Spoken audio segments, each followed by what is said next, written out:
Blog Talk Radio. Hey guys, it's those guys with your host here, Matt Marrero, along with... No, you're Agent M and I'm Agent T. Come on, man. You're blowing our cover. Fuck. So anyway, Now we have to go back in time and stop ourselves from doing this podcast. God, I could fix so many things. So you think that's where I would start? You think that's where I would start? So either way, we're talking about Men in Black 3 today. I'm here with Tristan, and it's been a while because you and I have not done a podcast together technically in terms of like a review of something for a bit, because this past month, if this is coming out late September, like I believe it to be, we've gone into the future. So it's actually done the exact opposite. We're in the Tara future, and I didn't even have to jump off a building to get there, thankfully. We're in the future, and Tara and I this past month talked about different seasons, and I think the movie of My Hero Academia, so that was really cool thing to review with Tara that Tara and I totally didn't do in advance. We didn't record that in advance. But either way, we're talking about Men in Black 3 and how much I thought it was somehow it has these moments where it's so bad, and then these other moments where I'm like, damn it, Will Smith still has it. He just has not skipped. He's not lost a step. It's nuts. Oh, yeah. No, also to be fair. What? No, I'm just thinking of him with the neuralizer. It's just on point every time. Yes. No, it is. Do you think the he neuralizer? writes them down and takes them out of his pocket and like looks at them like, which one am I going to use today? It's also the scene where he said, oh no, I call every man K and I call every woman O, and when I see a couple I'm like, okay, and I was like, that's just fucking hilarious. Oh God. he can read from a phone book and just sell it as comedy. Yeah, right. He oozes charisma, so he hasn't lost a step. Oh yeah. And the cast overall, I have to say, I give them a lot of credit for the complete garbage that I think they were given at certain points. Not always, but at certain points I think it was garbage. Sorry, I just do. It just was some of the scripts was just some of the attempts at humor were just not good.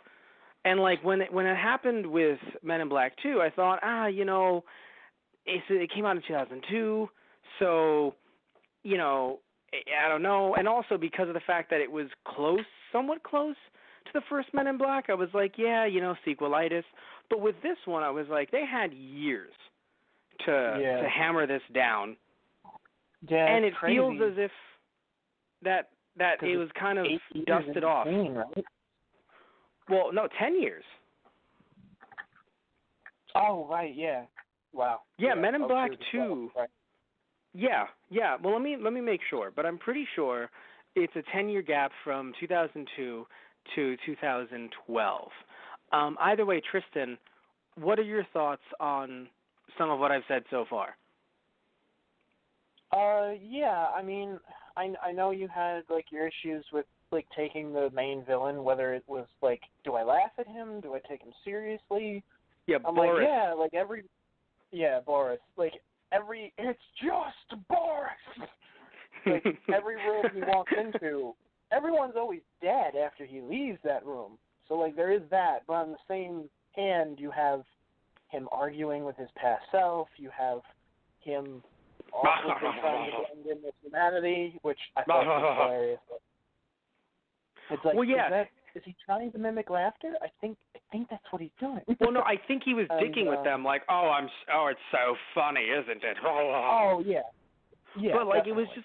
it's just weird, and even some of the lines that they gave him, where early on, this is the stuff that I considered garbage, where it was just like, where the two guards who were assholes were just like, hey, we're not trying to do any conjugal visits here. When is the last time you've ever conjugated anything? And I'm like, again, the actor's doing the best that he can. Yeah. But like, with the script you've given. Yeah. But it just the wasn't opening of that funny. movie. was probably my least favorite part of it. Like, let's be honest. If you didn't have to podcast this with me, and have to meaning that I asked you to, if you didn't have that investment, would you not have changed the channel if you were watching this on TV? Yeah, from that, like, if I didn't know anything else about the movie and I just saw that first scene, yeah, I'd probably just like, not. Well, no, not even interested. if you know this is Men in Black 3, when seeing that, you're like, I have other stuff to do. If you didn't have the podcast on it. Like, you're like, I'll get back to it another time. Yeah. Like, it's, yeah, and that's the thing. So imagine that, too. Like, that's the part that I remember about the movie the most, despite the fact that, there's some really, I love the concept of time travel in the movie. There's some interesting stuff that happens in the film. But just from that opener alone, I'm like, oh, I'm in for a shitty ride. Yeah. It's funny. Like, it kind of grew on me as the movie went along, because we got back to, J&K. So, like, yeah, there are definitely a handful of scenes here and there that I was like, really? You could have done without that. Like, Marty, what year is it? Yeah, well, yeah, exactly. So I feel the same way as well. I was bringing it up to you as well before we began the show. So just a few jokes. Well, one that I think was good. Let's talk about the good first. The fact that we had, because Jay was in the past, and it was 1969, he was stopped by 2 white police officers. That shit happened, and that shit still happens today. But like the dude who had the time travel tech said, wasn't really the best time for. It's weird. He could have said "you guys," but for some reason he was like "your people," and I'm like, that's also a weird way to fucking word it. Although I love Will Smith's reaction, like, I will take you with me. Yeah, I know. The look on his face was like probably the same look on my face. I was like, dude, are you fucking kidding me? Like, I mean, I get it, but like, really? Why your people? That's just a weird. Better way to word that. You guys isn't easier. No, but that wasn't. Again, I don't think that was actually bad. That wasn't bad, and I don't think him being stopped by 2 cops was bad, and what he did to the cops, because like. Although, and again, he said a funny joke himself, in my opinion, where he's just where he talked about, like, every time you see a black man with a car like this. Oh, well, no. Yeah. No, when he said every time you see a black man with a car like this does not mean that he stole it. And he's like, okay, but I did steal it. But still, all right, not because I'm black. Right, yeah. And I was like, that's funny, in my opinion. I think that can work, especially, again, it's Will Smith selling it, too. That also helps. Right. But there were 2 scenes. One that was the other thing for me. What? Because, just before he tells him, he's like 1969. You might want to be careful. I'm like, wait, what? And I'm like, oh, no. Are we doing this? Yeah. Well, no, you know what? Here's the thing. I'm fine with it because it's like a Doctor Who thing as well, where I mean, it you makes have sense. Like, it would be kind of off if he just walked back and everything was fine in a way, Like, racism doesn't exist. Like, that's silly. Yeah, exactly. So I'm happy that was in there. And I don't know who suggested that scene, but I know that Will Smith, interestingly enough, on the set of MIB2, suggested that they do time travel for this movie. So I don't know if he pitched the scene itself, but either way, he sold it very well because, I think that, that needed to be in there. Because, like with Doctor Who, now if people don't know, the newest Doctor in Doctor Who is a woman, and also she travels with a diverse group of companions. So, they went to the 60s, and people were looking at her, one of her companions who was brown-skinned, the other one who was African-American. Well, actually, he wasn't African-American because they're British, but he was black, and they were like, we don't like talking to your kind. And it was like, oh, Jesus. But you know what? You were in the 60s in the South. I mean, what? They're going to sing Kumbaya? Yeah. Right. Like, historically accurate at that point, which exactly. Should be. Exactly. So in this case, I feel the same way. But what was weird is 2 things. One, the fact that minorities are still the aliens. It's just weird to me. I understood in the 2000s or late 90s, early 2000s, it was like, oh, yeah, all the taxi drivers and a lot of diversity in New York is really just aliens. because they look weird, don't they? I was like, all right, whatever. Like again, it came out a long time ago, whatever. But this came out in 2012. So when you have the dude running the Chinese place, and to be fair, it was a Chinese place. What was that? Sorry, the companion's name, Ryan. Yes, Ryan. When you have the guy who's running the Chinese place, at first I actually like what they did. At first I didn't, and then I did. It was so weird, Tristan. I was on a roller coaster ride of emotions. No, because at first he was doing an accent and everything, and I was like, oh god. And then they were like, all right, cut the tourist bullshit. It's us. Don't fucking do this. And he was like, come on, guys. Like, what are you trying to do? I forgot what he said, but he kind of said it with the tone of like, why are you trying to break my balls here? Yeah, right. No, that is what he said. I think that's literally what he said. Like, stop busting my balls, guys. Come on. There we go. Okay, and it made sense because, he's a New Yorker. Like, not that you can't be Asian with an accent in New York, right? But it's just one of those situations where that's not always the case. So it's just weird in a movie where you would have that being showcased. So I was like, okay, cool. And then all of a sudden it's like, no, just kidding. He's an alien. Because, like, why would he – like, he could just have been a normal dude who, like – even though it's like, but if he was a normal dude, wouldn't he have been neuralized? Sure. But I don't know, man. It just felt weird that, that it was just like, well, no, he has to be an alien. And then the woman had to be an alien too because she works there. So, like, she has to be some type of alien. She can't just be an Asian person in New York. Like, it does make sense that they would be chilling at, like, they being Men in Black would be chilling at a place with aliens in the back because that's usually how the movies work. It's just weird that they usually end up being minorities. When they're dogs, it's just or cats. It's fucking hilarious. Speaking of, no Frank, sadly. Interesting, though. Oh, yeah. Yeah, I do miss Frank. I think he passed away. Got a shot here and there. Oh, yeah. Well, because his picture was up in the back of Jay's apartment. Oh, shit, it was. Huh. Yeah. You're right. So like, I don't know the other thing. What? I mean, because they open up with the eulogy for Zed, too. Which is now sad because Rip Thorne recently passed away. Right, recently passed. Right, I put that in my head. Sorry about that. No, it's fine. But you know what's something? Here's something funny, though. Something I didn't know until I was reading up on it. Apparently, Rip Thorne played an alien in the background during that eulogy scene. Oh, my God. So I guess that might have been written, like, I thought he didn't want to be in the movie, but I guess maybe it was kind of like, no, I think it's your time, dude. And he's probably like, yeah, you're right. Like, there's a lot of work. Whole movie. Because if you think about it, he wouldn't have been in it for long anyway. So it's like, get him for a fun little cameo as an alien. I don't know if he had like a big prosthetic head or something. I don't know which alien he was, but he was an alien in the background of that eulogy scene. And he wasn't in the rest of the movie. So yes, he recently passed away, which is sad. The actor who played Zed, but either way, getting back into actually before we talk about another scene that I didn't like, again talking about Frank. Love that dog. And something I didn't notice, I sort of squinted at, but I read up on it. When Will Smith was driving in that car, behind him was a huge poster that was like a carnival attraction that said, come see the mysterious talking pug.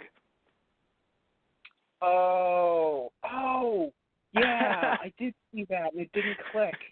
Mm-hmm. Oh, shit. Fucking carnival attraction just captured Frank. He's like, fine, I'll do it as long as you feed me. Yeah, right. So, yeah, apparently. You know what I love, too, by the way, something just as a little fun side note. When at Coney Island, when everyone's, fucking, hippieing the fuck up and probably smoking like the best pot, there's one alien around there. And I love it because I'm sure some people were like, wow, cool costume, man. And he's like, like, I just fucking love it. Yeah, right. They're like, yeah, Ula Bula to you too, man. Oh, I mean, yes, my costume. What I loved to death was when Agent O, when she was like, I spoke to this, I forgot the alien race, the Queen, and when she heard about Zed's passing, she said this to me, and then just says that and goes, typical Zed, or that's something Zed would say. And I was like, also, I love what. Again, my face is basically just like Jay's. Like, what is what is going on and why is it happening? Well, Did I? no, the reason why I liked it is because I love her actress and she sold it very well. Like she just went with it as if it was like, I'm speaking from the heart. This is what was said to me in confidence and in sadness, and Zed's legacy will live on. But just makes all these noises. Yeah. Right. I wonder how many takes of that scene they had to do for like everyone to keep a straight face. Oh my God! No, they had to have filmed the shots of like the rest of them with her not saying anything, and then filmed her. And I bet you she cracked at least a few times. Yeah, like it was just. Oh yeah. Oh my God. So anyway, so we got to some good stuff. Now the thing that I wasn't the biggest fan of, mixed in with something that I was okay with. So like. We've heard before, celebrities are aliens for the most part. Makes sense. David Bowie being an alien? No fucking shit. But when we have, all these models are aliens and all these people with Andy Warhol are aliens, hell, Andy Warhol I thought was an alien because it makes sense because you have him, talking about like, your feelings right now and everything that's going on with your vibe. Like that makes sense. But the problem is that a lot of that is tied to a lot of, I guess, at the time, gender expression and people who were either trans or gender nonconforming and a lot of people who were in the LGBTQ plus community. So because of that, they have someone there who's trans and who has a deep voice, and there's nothing wrong. Like, it's not as if it's a problem that she is trans with a deep voice, but it's just that it's weird when you connect it to the already established point that was just done. It's not like this is from 2 movies ago, and I'm just, like, bringing in, random lore or something. Yeah. Like, it's done in the same, like, 15-minute segment. Yeah, the same scene, the same setting. That's a good phrase. The same setting. Yeah. That, all these people are probably fucking aliens. Because they're so fucking weird. And then you have someone who's trans there who hits on Will Smith, and look, or hits on Jay's character, and look, Jay doesn't have to, like, I'm not saying, like, well, Jay should have been like, hey, because, like, I'm not trying to get into all of that right now. It's just that it's just weird that you set them up as the whole, everyone in there is, they're all alien and weird, and then you have someone who is trans, and he's just like, I'm chilling. Like, the reason why is because I don't believe the context of the scene was us supposed to go like, yeah, she's trans. Good for her. Go her. No, it's supposed to be like, he was just hit on by her. Like, that's the way it comes off. And I'm like, this came out in 2012, dude. That's 7 years ago. Like, that's not that long ago. Like, I'm not saying that jokes like that were ever, considered okay, if you will. But depending on the year, you're like, ooh, that came out in the 80s. Oh, okay. Well, that came out in the 90s. Okay. Yeah. Ooh, early 2000s. That was a trip. But it's like, that was a trip. Early 2000s. But like, this was in the 2010s. Like, what the fuck? Yeah. Like, God, I was starting my first year of college. Please don't go back there. Don't go back. No, Tristan, come back. We can't get off the top of the building. Don't go back into that wormhole. No. But yeah, so look, did something like that immediately sour the whole movie for me? No, but it is stuff that I'm like, guys, like this shit is shit that I would consider tired in the mid to late 2000s, and you got this shit going on in the 2012s? Right. Really, dude? Drag down your movie. Yeah. A movie that already had the potential of being shit because it's the third in a franchise. It already had the potential of not being good. And for some reason it was like, well, we have to, and maybe it's also because I'm not really into Andy Warhol, so like for me I wasn't really like impressed that for some reason we're going back to the 60s, we have to have Andy Warhol. And if we do, then we have to, bring in people like this and then do it like this and then all that. Like, I don't know, it did make sense to me, I guess, in general as a reference. Also, which is weird too, because like I get that they have to go to the 60s because Kay is just that fucking old, like 100, 110. Yeah. But you end up losing people like you and I who were watching Men in Black as kids because that's not our generation to, what's the word? Like I know it's not meant to be a nostalgia thing necessarily. Yeah. But it's just one of those things where it doesn't do anything for us. Yeah, that part of the joke or humor is lost on us because it wasn't our time.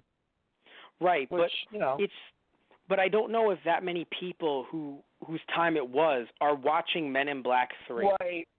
Right. Watching Men in Black 3 and being like, oh, I understood that reference. Yeah. Like, even your dad, I don't think would understand. Now, I say understand as in be like, oh, that's my time. Because I think he was maybe a teenager at best. Yeah, at most, yeah.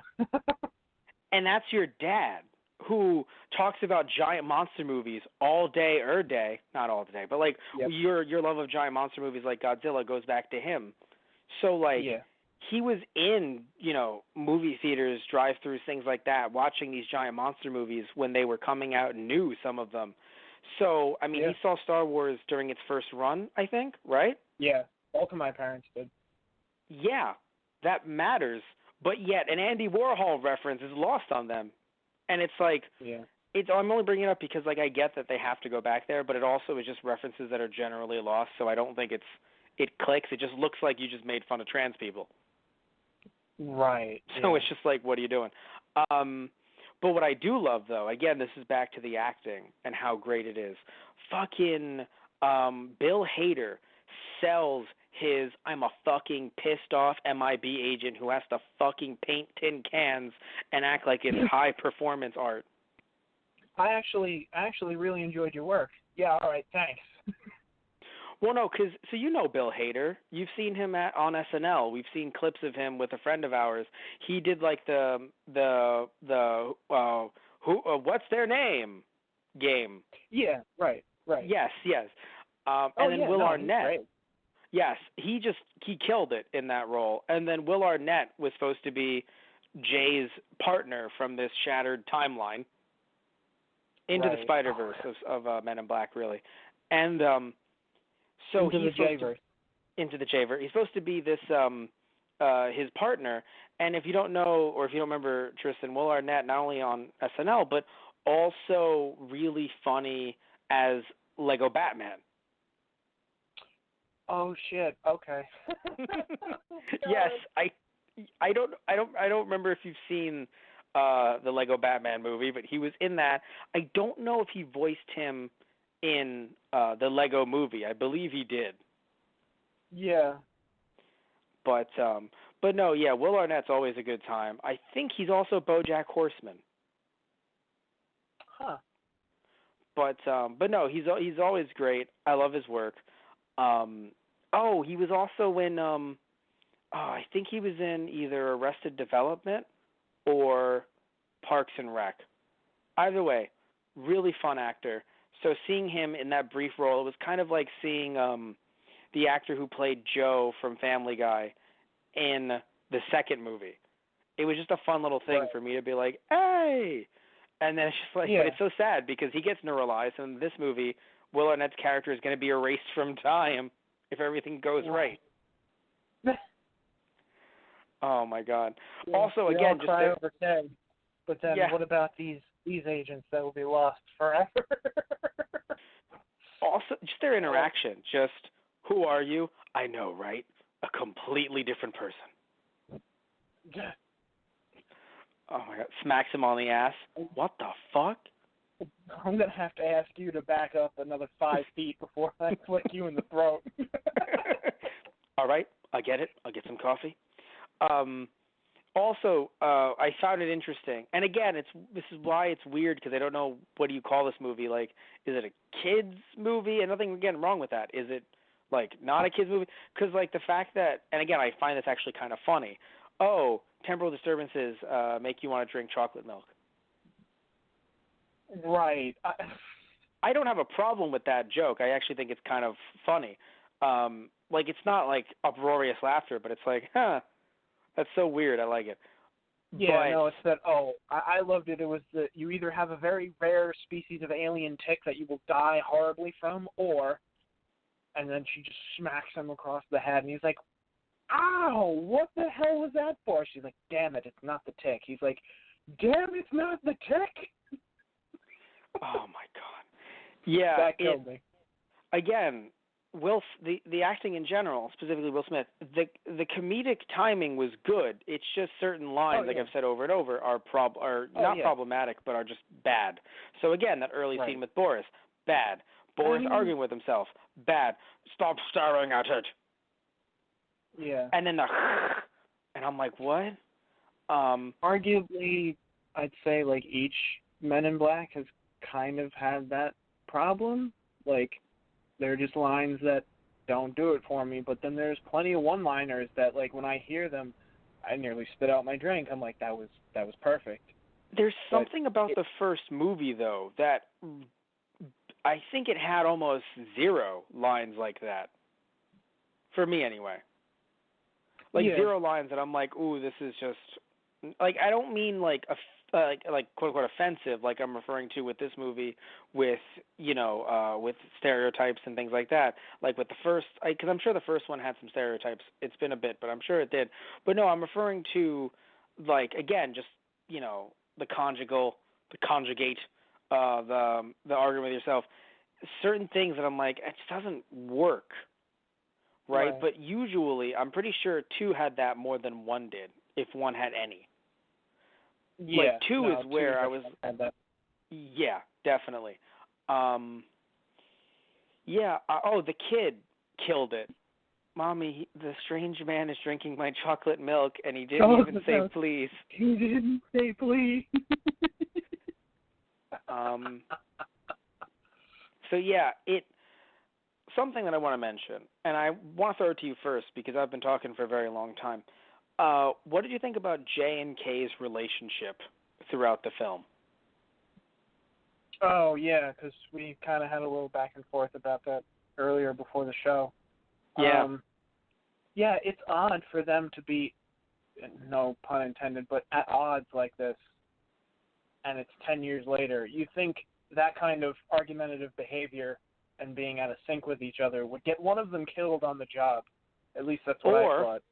Or they'd be better. Like, I'm not saying that people can't have bad days. You and I have bad days, and I think we're really in sync. But you and I have, issues sometimes. But none of them are, like, this bad. And I know it's a movie, so there has to be some conflict. But it just felt like it was such a weird... Like, you would think that, I said this to you before the show, they'd either die or they'd stop working together. Right, yeah. And I think that's the idea.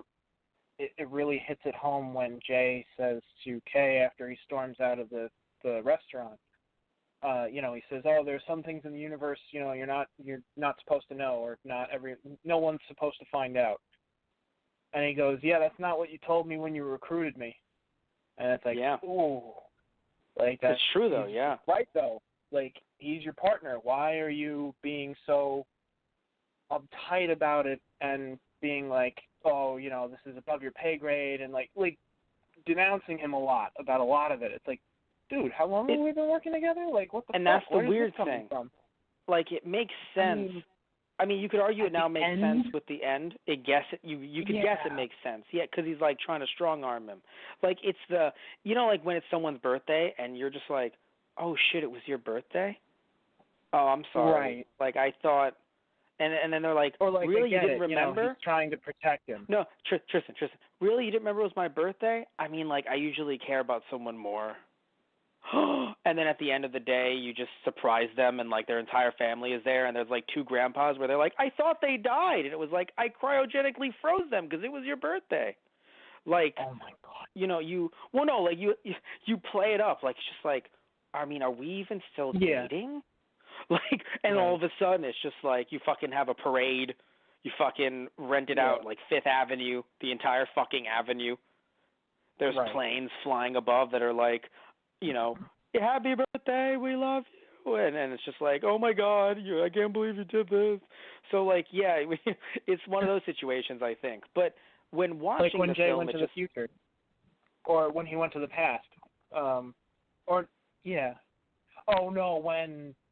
Boris had messed with the timeline and Kay was gone. He walks into work the next morning. All right, everybody, that was a great performance, very convincing, but I'm starting to get a little pissed off now. Agent J, would you kindly lower your voice? And who the hell are you? Who the hell are you inquiring about? Oh, not you too. That was so funny. But yeah, but getting back to you could argue that it's just him playing it up. But again, it just comes off as, it's something that, again, I keep on probably sound like a broken record, but if this came out in 2005, then yes, he would have been working with him for a few extra years. Yes, it seems like it's a long time, but also there was a gap when he was neuralized. So right.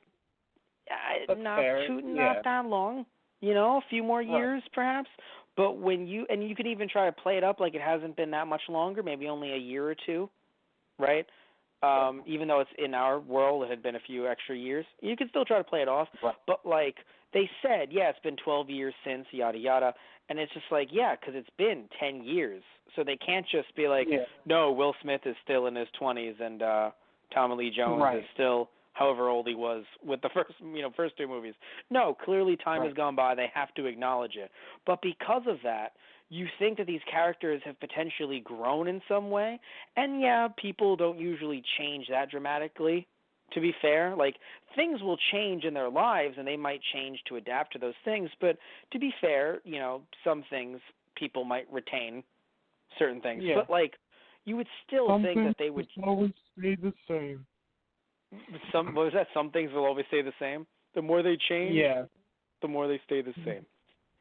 But like that angry yelling and scowling you give me. Oh, I love seeing that every day when I go to work. Oh my God. He smiles like this. That was in the trailer, and that actually made me laugh. Oh, he smiles like this, and then just does a serious face.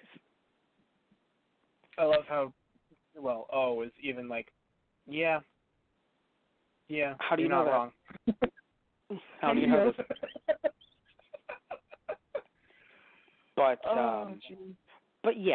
so it's just odd that they are so at odds. And I know you didn't mean that as a pun, but I still find it hilarious. It is odd that they are like this after no problem. After 10 years, something's got to give, and it's just odd that nothing seemingly has changed. So, and also, and I mean, I guess you could say it was also it being, like Boris coming back and Kay realizing, this is gonna be some deep shit. I really don't want you getting messed up in it, because like obviously he doesn't want Jay to get hurt or anything by the demons of his past, but like. And I get that. You want to protect him, too. Really, that's what it is. Kay just wants to protect Jay. But at that point, like, you're equals, you're partners. Like, you should be like, all right, I'm going to level with you. This is some deep shit and scary shit, but I know you can handle it. Yeah, and I'd also like to just mention something that really throws me off. So even with the twist at the end of the film, which... if you guys don't know, this is going to be a spoiler-filled podcast, so don't think that it's not going to be. Yeah. But even with the spoiler at the end of the film, why does that make me believe? Like, there's something that I don't believe was a closed loop. Why does the ending of the movie lead me to believe that Jay is going to be the silent, brooding type that he is today?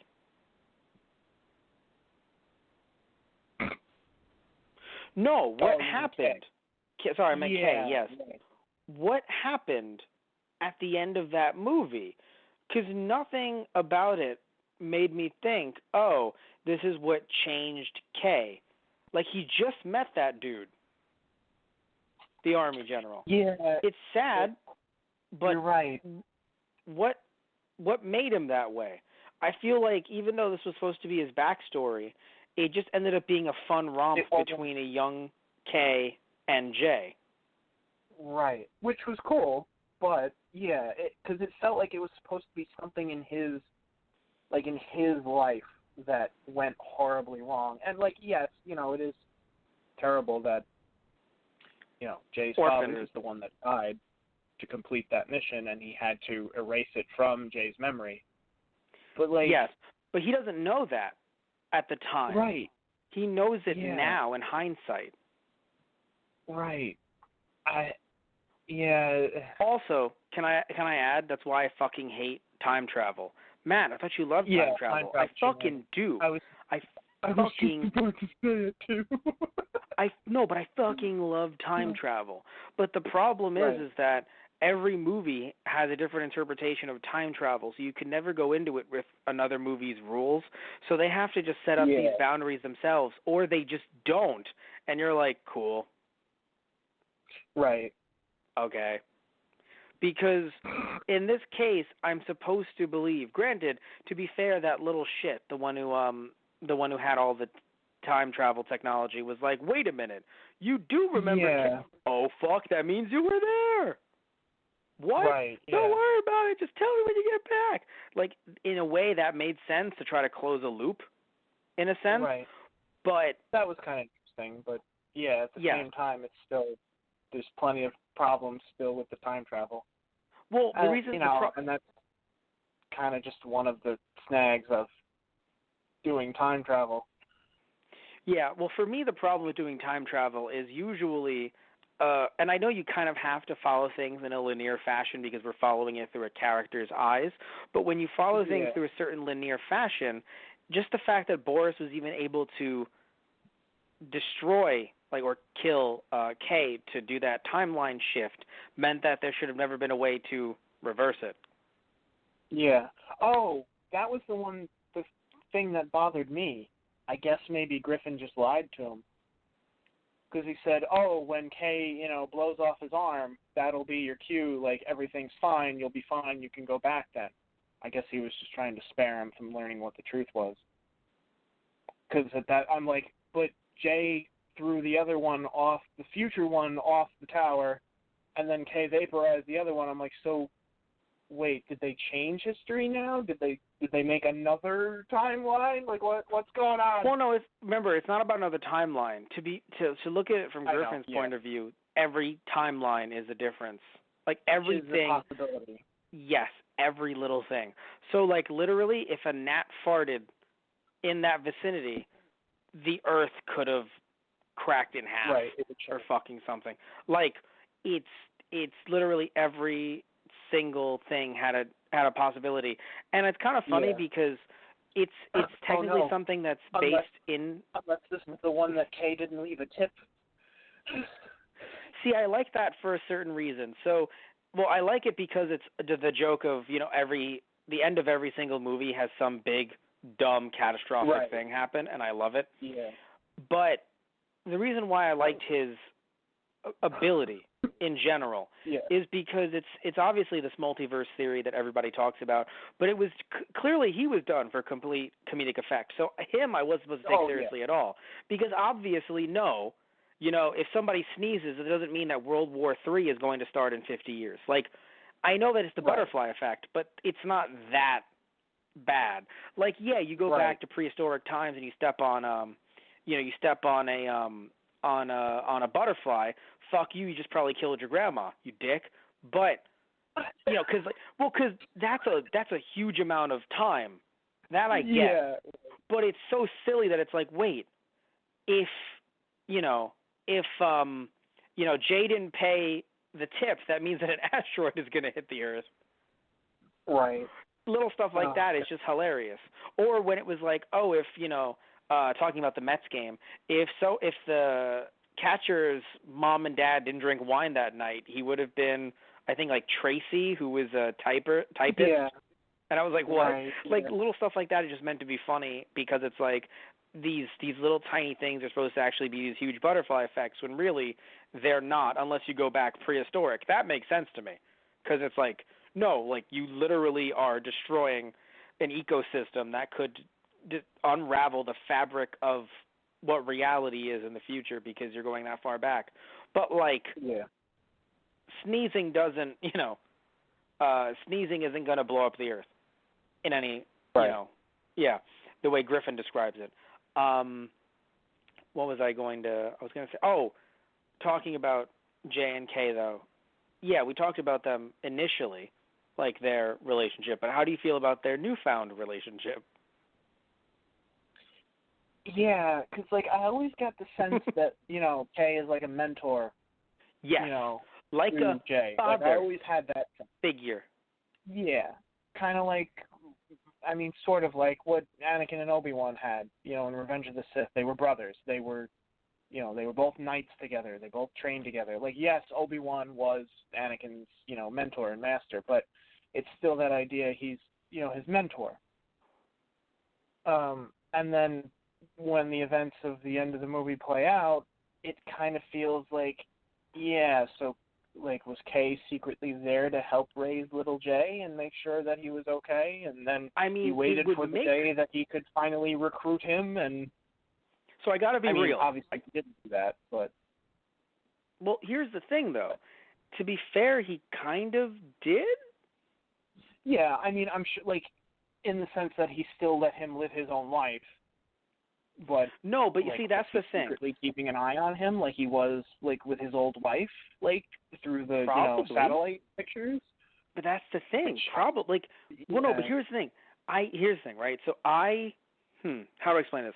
I never got the father figure vibe from their duo until now, and it's like, okay. I got a little bit of it, but not too much, because really I'm pretty sure, other than maybe once, Jay never mentioned his dad, and that's what's so weird about it too. Like, it's like, I understand you want to bring up Kay's backstory, but it feels like it took 3 movies to bring up Jay's. Like, it's weird because when you look at it as a TV show, when you look at it from that perspective, it makes a bit more narrative sense to kind of have things come up as the years go by, as the seasons go by. But when it comes to movies, I don't know. For some reason, it never works, and it always feels like filler. Yeah. Very rarely does it work when you take a future installment of a franchise or a movie, and you add new canon, and you're like, this is the canon now. Very rarely. I think one that it worked, honestly, speaking of Star Wars, Rogue One. Even though it's technically a spin-off, that worked very well in adding quote-unquote new canon to, around episode 4 and having it work. But again, very rare, right? Especially when you're trying to go into people's backstories. It doesn't. It can work in novelizations, I believe, but it's hard because you have more time in a novel to flesh something out or explain it more in depth and thoroughly instead of X amount of minutes on screen in a movie. Yeah. Yes, and again, it's not usually considered like an installment. It's considered like, again, lore and all that stuff, mythos. But in this case, because it's the third movie. What was that? Like, it'll be a chapter in the overall novel. Yes. Well, no, I mean it more like if it's a novelization of, like, the early days of Princess Leia or something. The whole novel is about the early days of Princess Leia, but what I'm trying to get at is that it's not necessarily like another Star Wars movie that's just like, what if we continued the story of Princess Leia but also told her backstory at the same time? Yeah. Like, it's an ambitious attempt. It's just one of those things where it introduces something that, again, at least to you didn't pick up on in the first 2 movies. I saw a little bit of it, but not enough to be like, yeah, he's definitely his Batman dad who watched him from the sidelines for, like, yeah, he's the Batman to his Robin. Like, no, I never saw that. Right. Like, obviously Jay cares about Kay, but it's because they're partners. Yeah.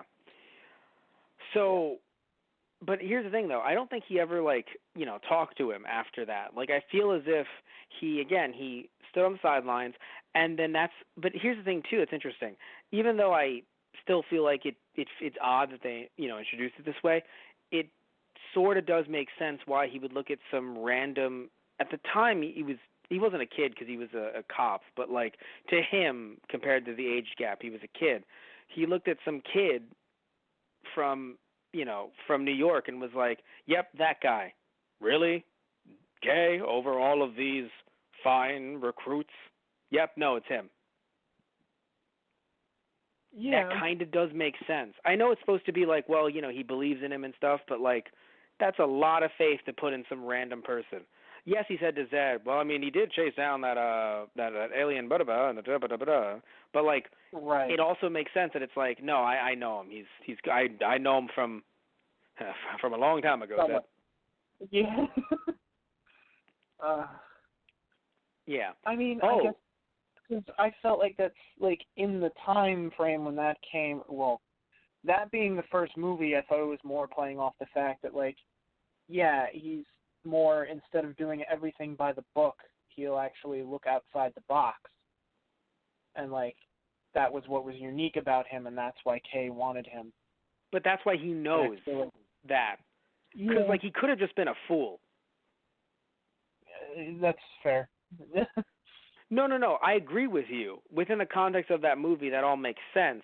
But adding on this extra wrinkle, I think, doesn't necessarily negate the film. Like, it doesn't mean like it's not as if it's, like it adds another wrinkle into it. Like, oh, so that's why he trusts him a little bit more. Because if Jay, even though it's weird because Griffin said like, oh, Jay's not going to remember any of this. But that has to be a load of bullshit.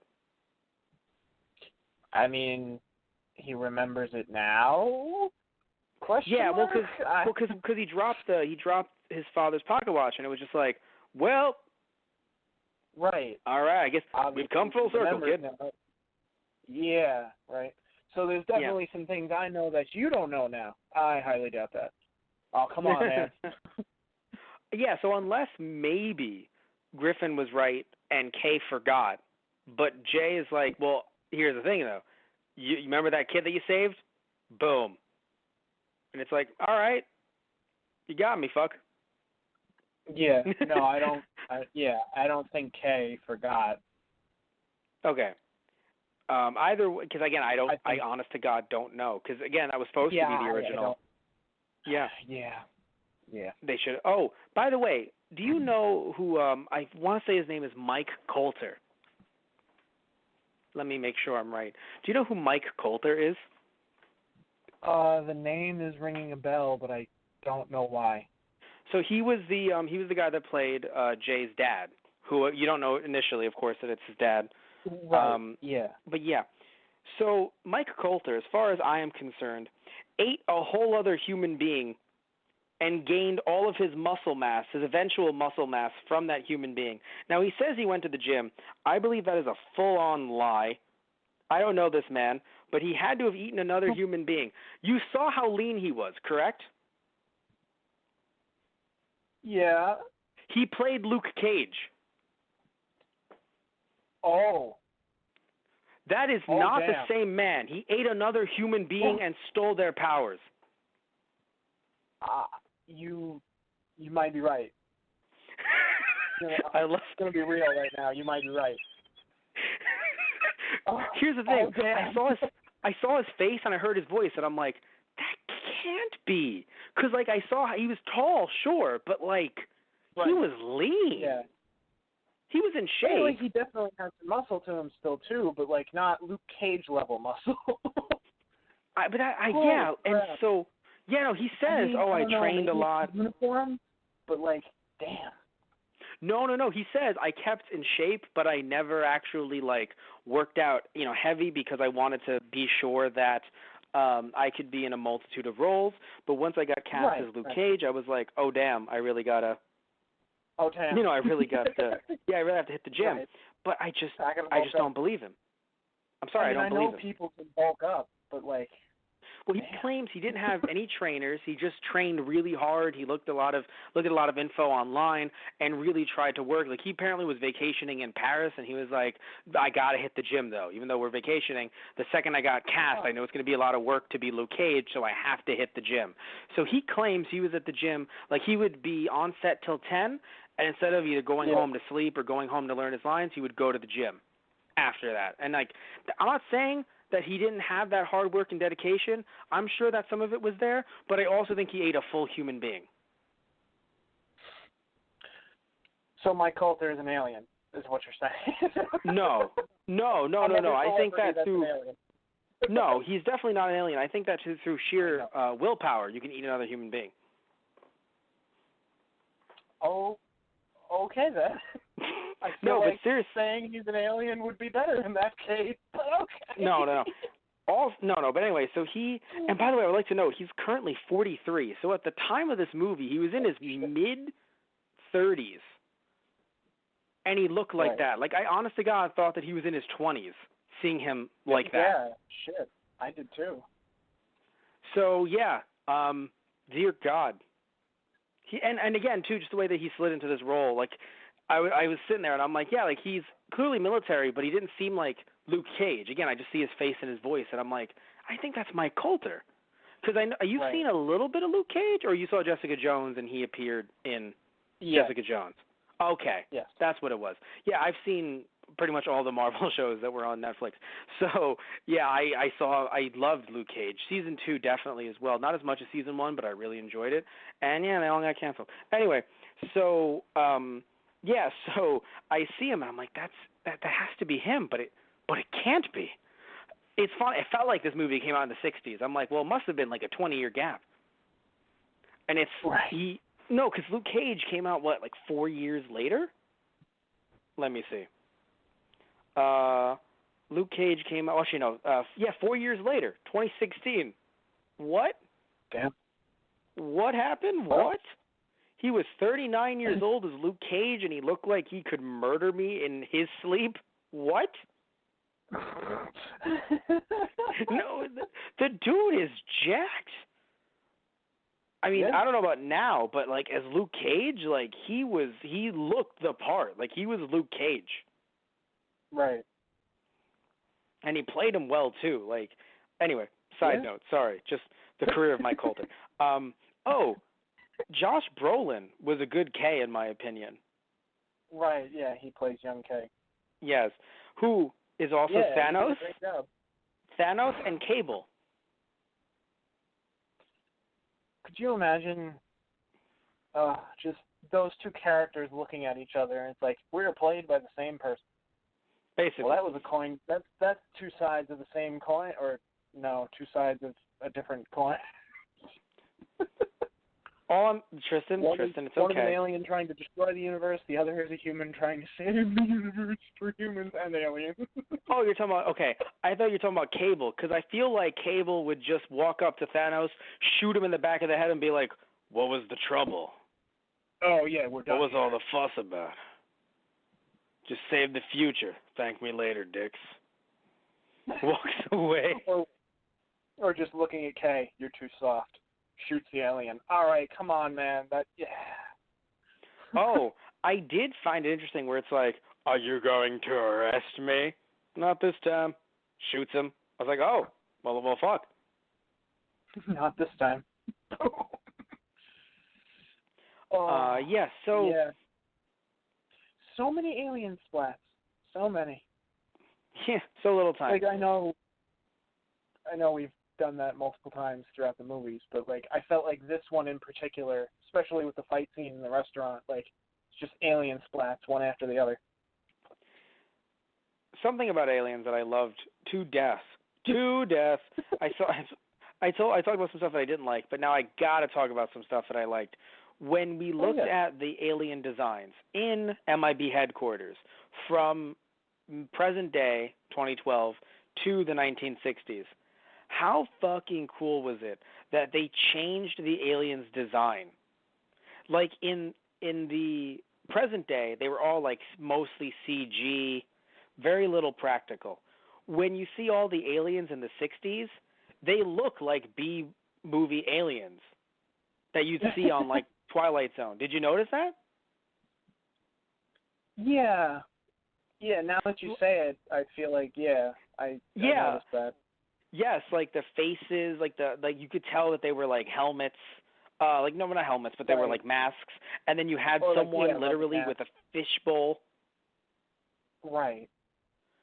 It was just, I don't know, dude. Felt like very it was sci-fi-esque of that time. Yeah, no, and apparently they did that on purpose, and I was like, okay, that's such like good attention to detail. If the movie was just that, and none of that other shit that I didn't like, I'd be like, oh, this might be the second best MIB movie. Yeah, right. Because again, it has time travel too, and like even with some of the issues with time travel, again, I like me some time travel. And getting back to some of that, again, I do feel weird that like it's so linear, because again, it's like if Boris killed Kay, then there is no way to go back. He's already done it. You can't undo it. Yeah. You're done. Right. You're sorry. We're all fucked. No, but I can undo it. Well, okay. Then what did I why did time travel? say? Why did time travel exist then? Yeah. Well, don't worry. Even though Boris is going back to this day, if we go back to the day before him, then we can stop him. Because, like, if they were like, oh, he's trying to do this, we have to stop him before he does it. Okay, Right. That makes sense, I think. But to say, no, he already did it, it's like, but then it's been done. It's been done. Yeah, right. And again, I get it. Thematically, it would be, it's more dramatic to have the scenes without Kay in them. I get it. But, like, fuck. Yeah, man. Oh, I love how they dressed up New York to look like it was the 60s. I think they did actually a really good job with the car models, with the general setting. Like, they really must have, like, rented out a bunch of streets and just replaced all the cars and, like, had, extras driving up and down the streets and stuff like that. Because I'm not a big car buff, but a lot of them looked older. Right. Yeah. And that takes a lot of work. I'm pretty sure, I believe yeah. it said that they rented out Coney Island for like 2 days or something. Damn. Well, because you kind of had to. Oh yeah, definitely. But like that's a lot to do in and of itself. Yeah, no. So like it's just, again, it sucks because there's such an attention to detail in certain ways that I'm like, damn, like, good job, guys. And it's funny, this is actually the highest grossing MIB movie.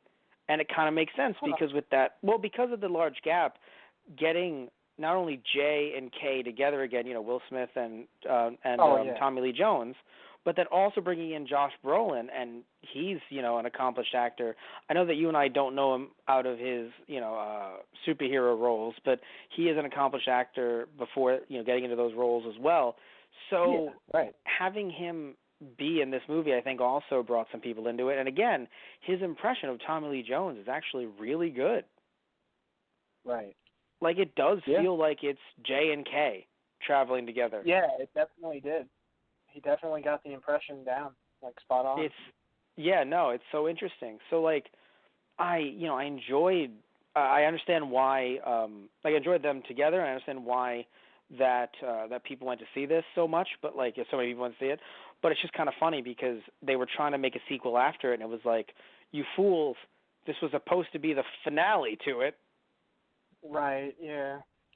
Even though apparently Tommy Lee Jones and Will Smith were like, we would be open, but I assume that, the schedules were never open, but they were like, we would be open to doing a fourth one. And it's like, guys, this was supposed to be the last Men in Black movie. At least to me anyway. Right. I think of it as a way to wrap it up as a trilogy. And then even though this movie did so well, they never got the chance to do one. And then they put out International, and there's mixed reviews on that. I haven't seen it myself. Yeah. Sadly, apparently no Will Smith or Tommy Lee Jones, so it's kind of like, all right. Yeah. Yeah. So, I don't know. It's just odd. It's just odd that this movie did so well. Not that it shouldn't have necessarily. Well, it's funny. Again, some of the script stuff, I'm like, oh, it should not have done well. But other stuff I get.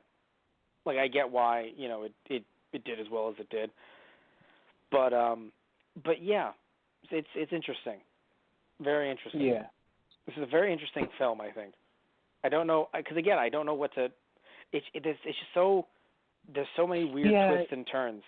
Not even plot wise, just how to exactly. Like, it wasn't bad, but it wasn't the. I mean, obviously, I don't think you could call it the best MIB movie. I'd still say the first one probably holds that title. Exactly. It's in that weird middle ground where I had fun, but like I don't know how to put it exactly.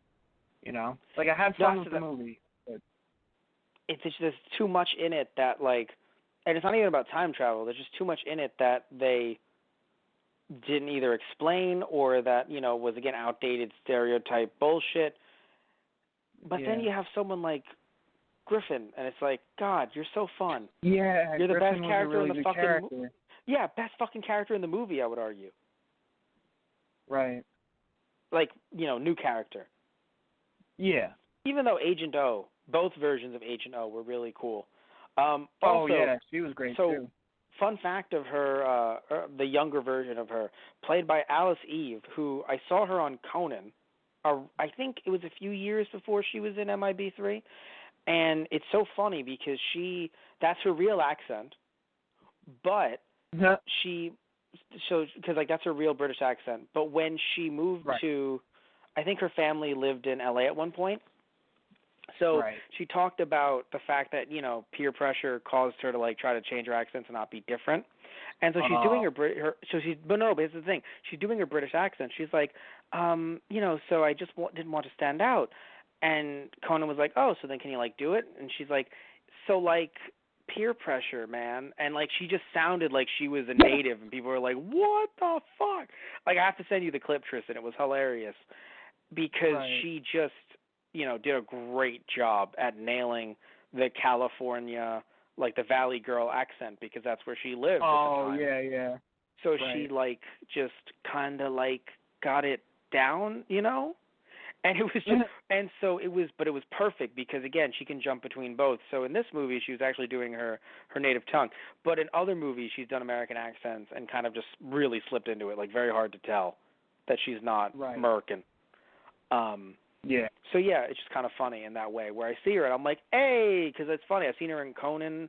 I think I've seen her elsewhere, but I don't really see her in a lot of movies. So I see her here and I'm like, oh shit, that's funny. Yeah. But yeah. So either way, she was nice. It's just another weird thing too, though, with the film is that it seems like they're leading up to like a romance with them, where it's like, maybe it could work. Yeah, and then I'm told, and I'm not told this verbally, but I feel like I'm kind of, what's the word? I'm kind of nudged, like, hey, actually, fuck you. Why did you even care about that subplot, you piece of shit? Basically, yeah. It never went anywhere. Like, why would you not even have... I understand that this movie went a little bit longer than I thought it would for a sequel, but, like... You gotta give me something. It's funny because it's only an hour 45. Like I looked at that when you said I'm used to 2 hours these days. Like I saw it, I'm like, wow, hour 45, that's short. And this is this is the third one in the series. Damn. Nah, dude. Usually movies nowadays are an hour 20. The only ones that are that long are either auteur movies or superheroes. Yeah. Which is usually all I've seen in theaters, so yeah, I'm a bit skewed myself.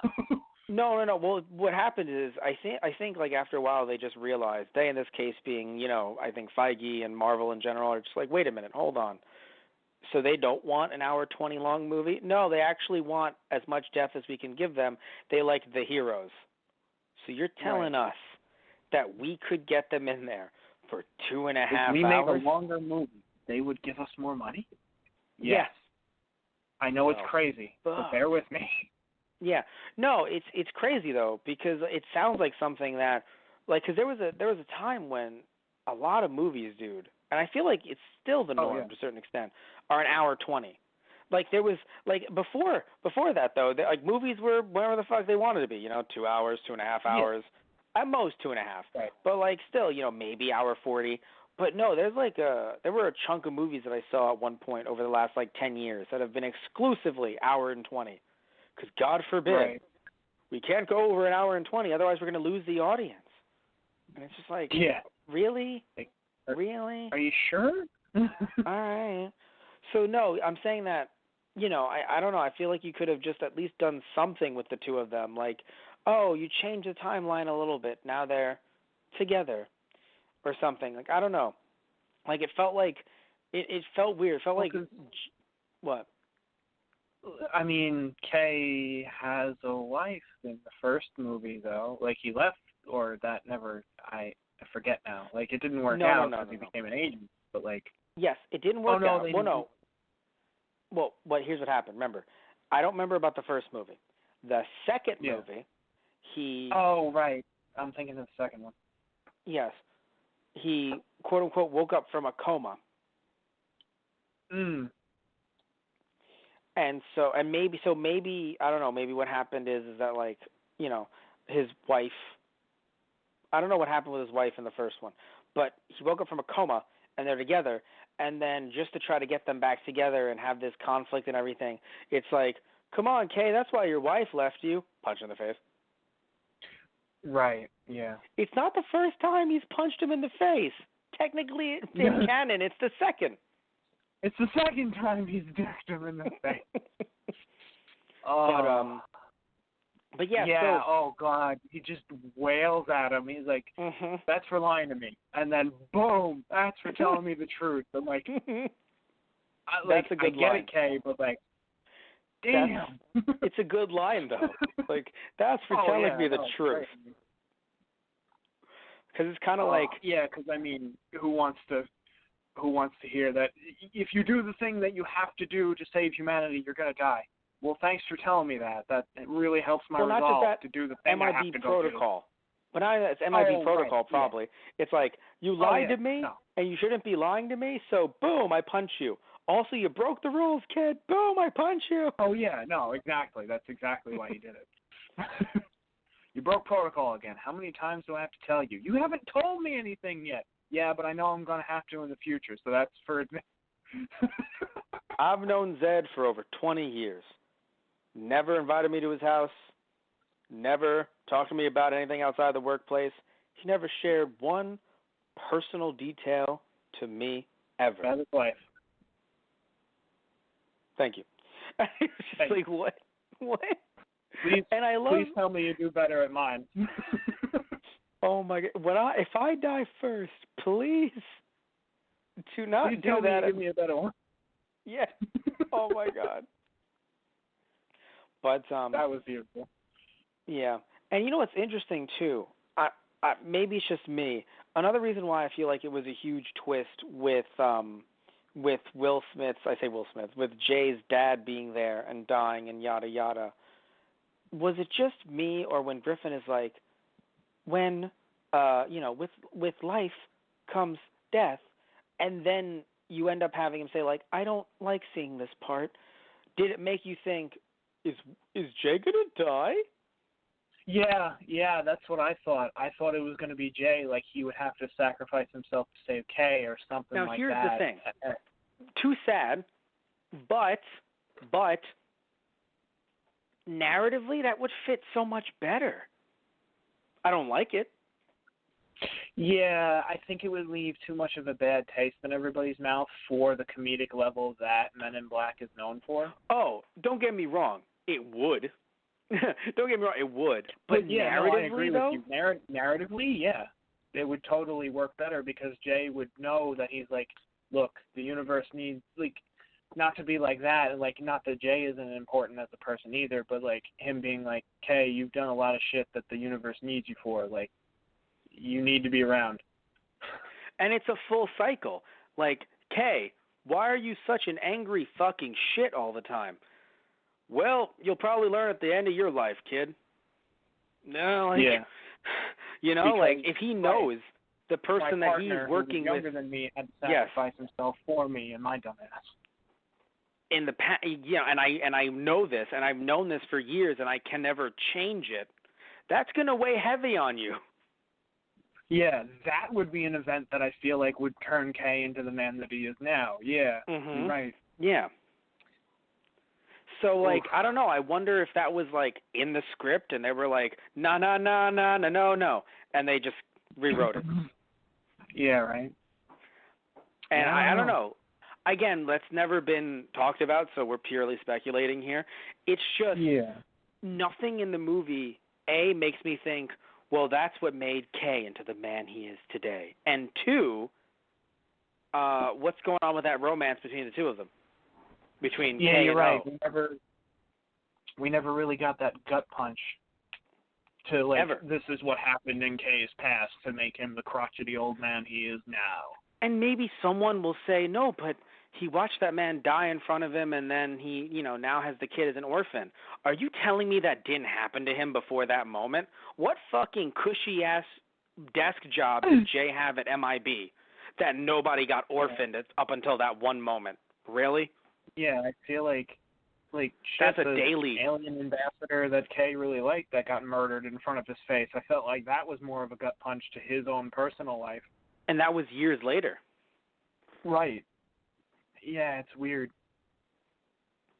I'm not, So, I'm not saying that's not a traumatic event. Like, yes, he still watched a man die in front of him, and he was a good man. But Jay's father was a good guy. But he's watched, I'm sure at that point he's watched plenty of good people die in front of him. Yeah, right?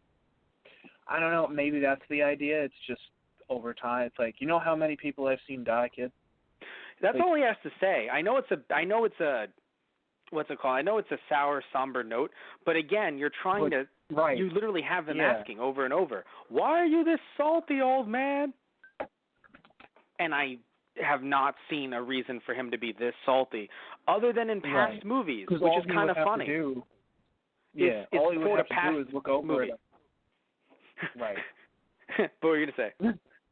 All he would have to do is look him in the eye and be like, I have watched more people die than you will ever know in your lifetime. Than you've ever seen people live. Right, and then just walk off screen and be like, oh. I mean, well, fuck. Shit. You're right. Yeah, exactly. But... Oh, God. You mentioned the worms earlier. It's not a scene that's on the screen right now. I have the movie playing in the background. It's not a scene that's on right now, but just because you mentioned them earlier, the worms burrowed into my mind.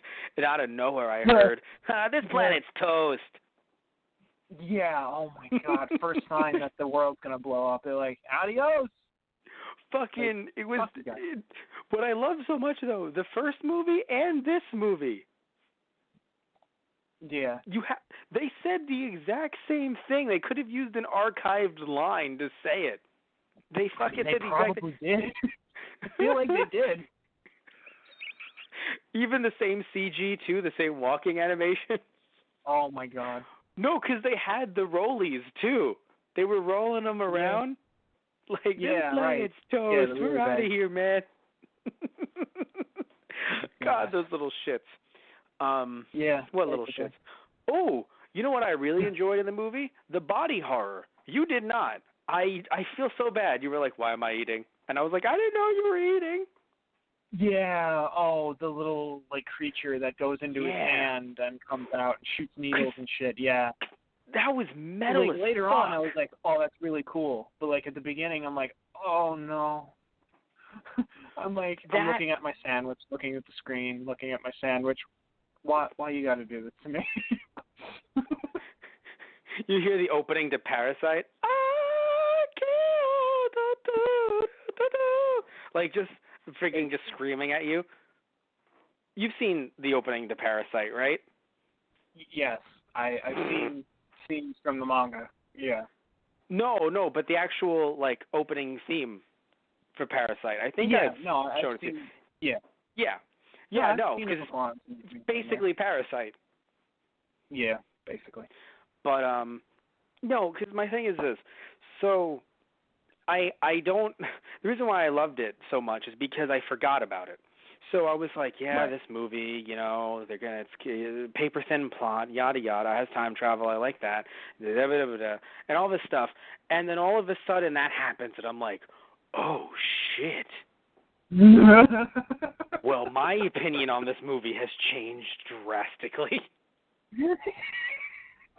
Because just the thing is, because of how wacky Boris is, for some reason my mind had this on. Yeah, there's a lot of this that's like a kids movie, but not like in a bad way. Kids, like not like kids movies are bad, because like I love Spy Kids to this day, but something about it just felt like it was like trying to like be thin just for kids, a bit like some of the stuff in MIB2.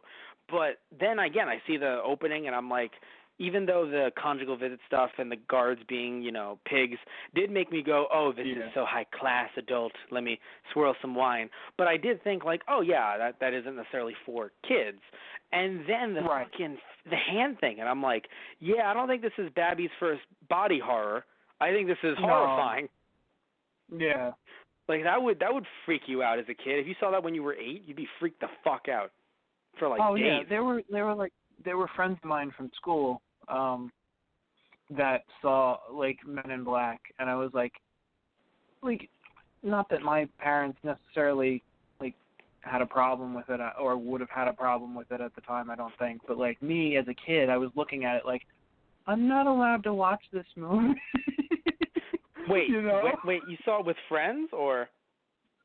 No, like I know friends that saw. They were like, "Oh, Men in Black is coming out." I'm like, "You're like 10, like me. That's not a movie we go see." They're like, "What the fuck are you talking about?" I'm like, I don't know. Oh my God. I was fucking... very good at sushi. Oh God. You know what's funny? I was too. So I would have said, I think, no, here's the thing, right? Because like my first thought was, God, I wanted to punch you. But let me explain. Not a younger version of me wanted to hit you. No. I would hit you and me at my own age right now. Okay, thank you. No problem. No, let me explain. I was also a goody two-shoes as well. And punch younger you at my age now to get even. No, again, remember, I'm beating myself up too. I just said it. Oh, okay. I am taking no prisoners. Oh, well, shit. Well, now who am I going to beat up? Come on, man. I don't know. Go find Anthony. Go find your own friend to beat up. No, why would I do that? Go find your own friend to beat up. Leave me alone. Anyway, this took a very weird turn. This is a very odd avenue for this cast to go down, but all right. Moon launch today. There we are. Anyway. Oh, God. So, but seriously though, right?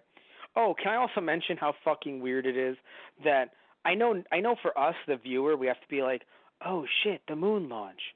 Motherfucker, you're telling me J and K didn't know about the fucking moon launch being that day? Jay literally had the info. Oh, right. Yes, the moon launch. That's when all this happened. They would have. Oh, you fucking knew. I mean, I guess arguably you could be like, with all the shit going down, he didn't really think about it too hard. But at the same time, yeah, it's the fucking moon launch. Like, you would have. Although I guess arguably Jay might not remember because the memory scramble, so he might not remember that day too well. You mean K? But well, both of them. Well, no, because Jay. No, but what I'm saying is Jay knew all the info going back into the past. Every single piece of date. That's where he was. Every single date up until the point Boris killed him. So he knew it was going to be there. Right. And he's just and it's just odd that he was like, just be like, yeah. And then K, K's gonna die. That's all I'm concerned with right now. But if I think about it, oh shit, that's the moon. That's the lunar launch. Like, fuck. No. But he knew the exact place. Like he said that the exact date and time. Because he researched all this because he knew when that other guy was going to die, that other alien, who again also another minority, has the turban and everything. Again, just not a side note, but so he knew when he was going to die precisely. He was late because he was stopped by the police, but he knew the exact time that he needed to get that guy. Yeah. Very interesting. Again, because he knows all that, and you're right, all the stuff going down, you forget. But it's just kind of funny where it's like, right, now that you mention it, I know the exact date and time. And I love, but again, let's look at K for a second.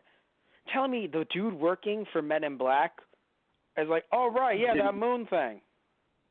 Right, yeah, no, he definitely would have known that too. Yeah. Shit. Well, yeah, because I felt weird for a little bit because I'm like, that date.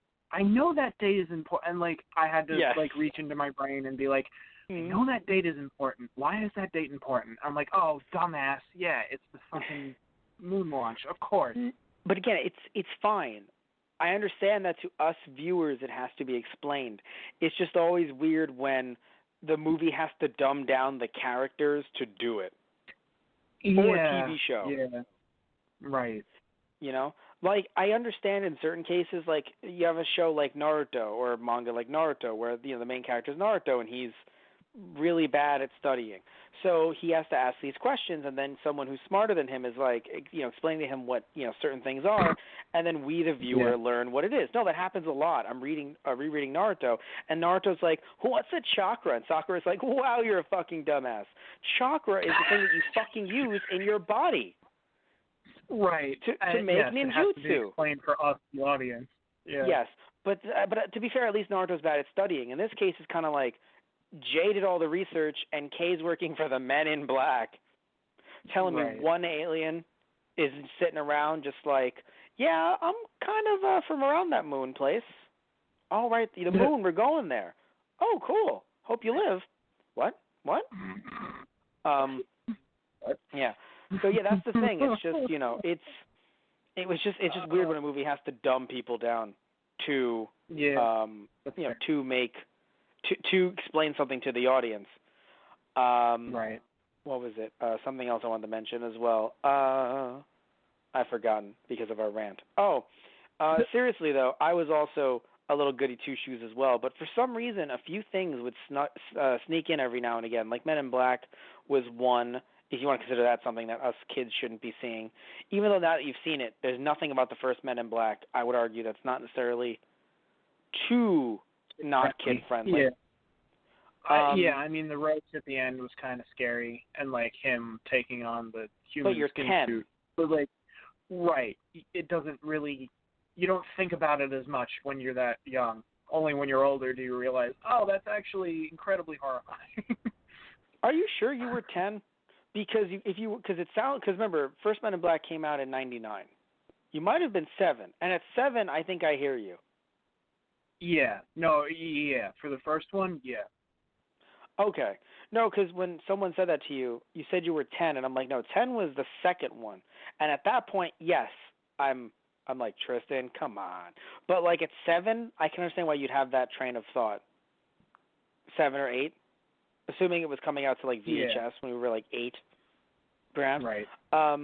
Either way, oh, God, I love all of the references to old MIB tech and how it was different at the time. Like, you still had some things that they shouldn't have had at the time, where, like, you have Kay talking to O on a cell phone, and it's like, that was not commercially available at the time. That's a great little nod. No, what are you doing? Don't put that to your head. That's a big-ass phone. No, don't put that up to your head. But it's still funny, though, because it wasn't commercially available at the time. Like, cell phones like that came out, I believe, in the 80s, the earliest. Okay, I need my space gun. Yeah, gives him the normal gun. Gives him the revolver. Are you kidding me? You're welcome. Gosh. I didn't say thank you. So, yeah, But I love that you have Kay charging the neuralizer. Right. And it's for fuck's sake. Come on. What else? He was charging even just the giant neuralizer too, where it's is that a battery pack belt? Yes, but the giant neuralizer, where it looked to me, it was like, oh God, that's definitely going to end up giving you a lobotomy. Yeah. And then even afterwards, where it's just like, why are you the one that they used to like decommission agents? But in the modern day, it was you could decommission agents with a normal one too. Remember, in the second movie, Jay just flashed Warburton, his character, with a normal one. You're going to decommission me here in public? Oh, yeah. That's why you took me out? And then he just decommissions him, and he's like, my friend thinks you're really attractive. So, like, it was, you could do that to anyone at that point. But at the time, they were like, we have to get you at the station. I'm pretty sure they had a bigger one at the base, but it wasn't like that.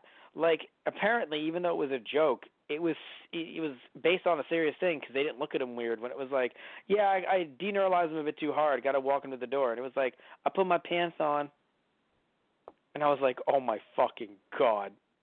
Oh my God. Yeah. That scene at the elevator. Yeah, because, like, it was too large. Like, you could literally give someone a frontal lobe lobotomy with that thing. Yeah. And I think the joke was, again, everything was unsafe in the 60s. Yeah, right. Am I correct in saying that you legally did not have to have seatbelts in cars until like the 70s? Legally. I know what you're getting at, but I'm not entirely sure about that one. All right, I'm going to go with a yes on that one because there's nothing to challenge me on it. No, because I'm not saying the seatbelts didn't exist. I'm talking about legally requiring. No, I know. Yeah, right. I'm pretty sure that was the 70s. If you didn't have your seatbelt on. Exactly. Like I'm pretty sure they started that in the 70s due to like high congestion, bumper to bumper traffic, and obviously kids just, well, I'm assuming flying around like fucking Superman in the back of a Chevy. Right. Wee. All right, fine. We'll put seatbelts in. Fuck. All right, Jimmy, don't tell your mother. I like cookies. Good boy. Good boy. What's wrong, dear? He likes cookies. You heard him. He likes cookies. You heard him.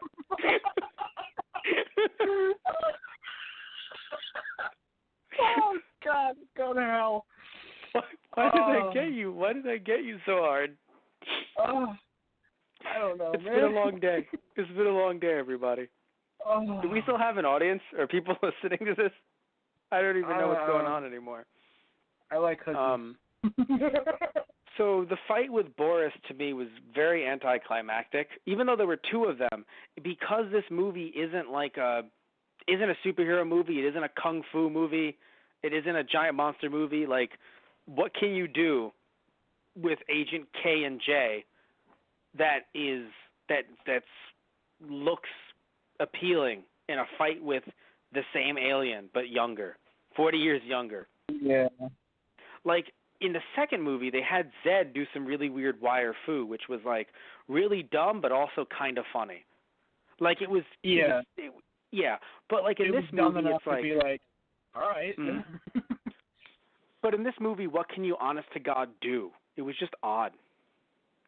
I mean, I thought it was cool them having the fight on the scaffolding for the rocket and that there was two of them. I really didn't expect Jay to bring out the time device and be like, all right, I'm going to see what he does, and then I'm going to do it again, and I'm going to get him harder this time. I was like, oh, I didn't think you were allowed to do that, but I guess we're just breaking all the rules of time at this point.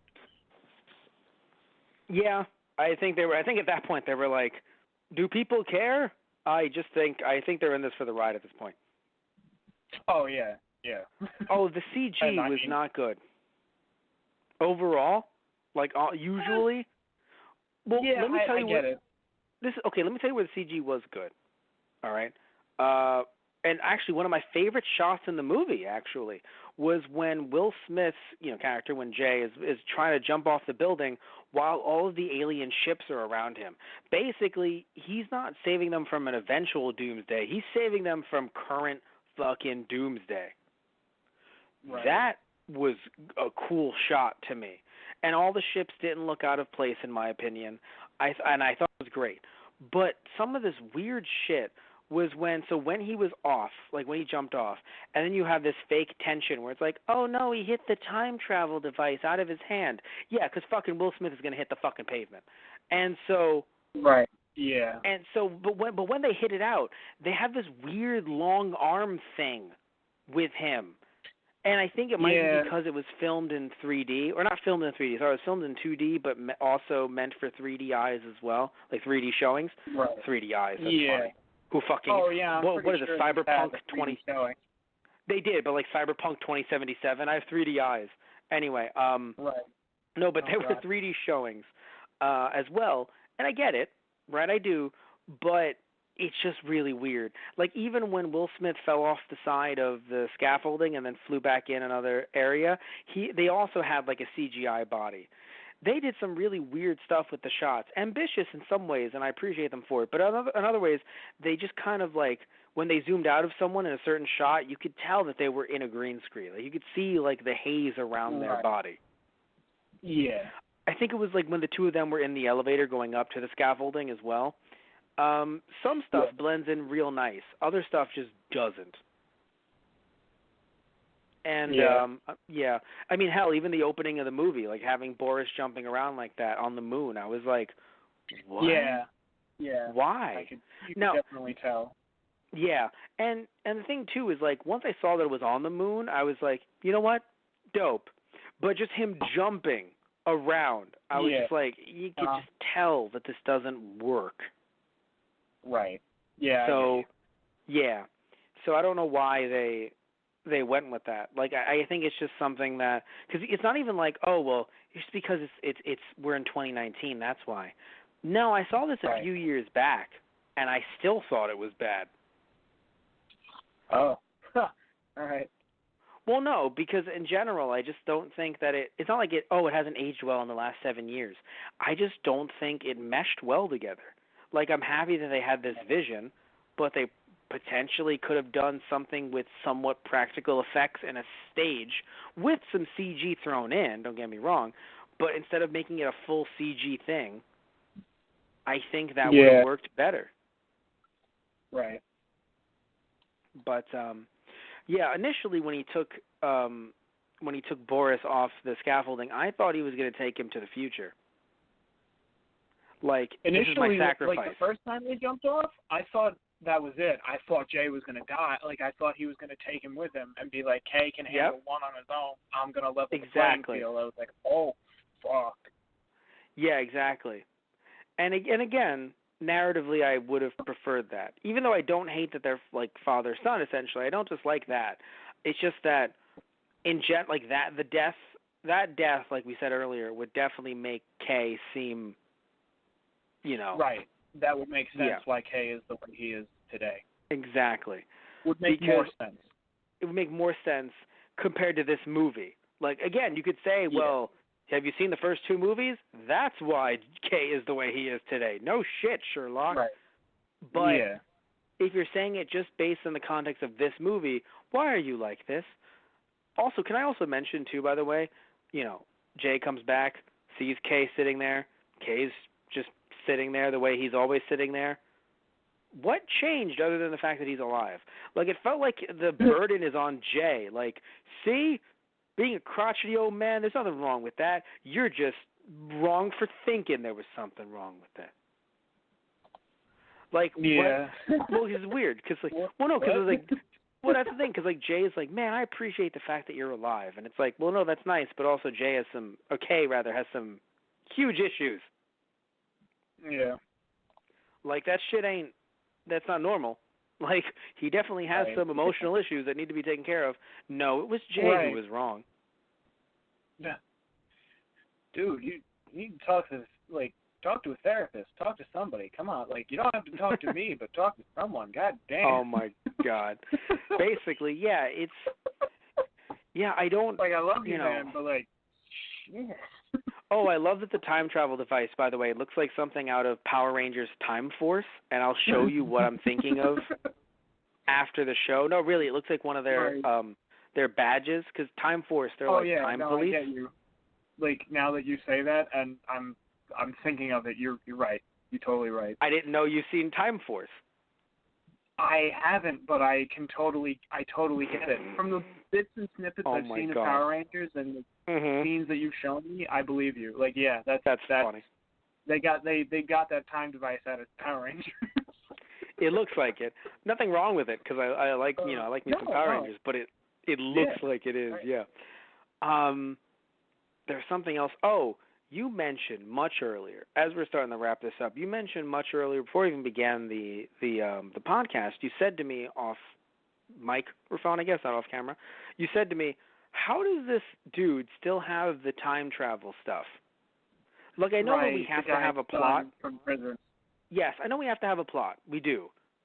But like, I feel like MIB headquarters would have been all over that. Like, I know they made the joke about the neuralizer being, like, leaked on the internet so people could, like, build their own, like they had in 2.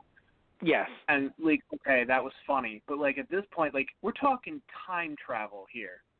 I feel like they would have been all over that shit. Like, even Jay is like, I'm a senior officer with level 1 clearance. I think I would have been filled in about that.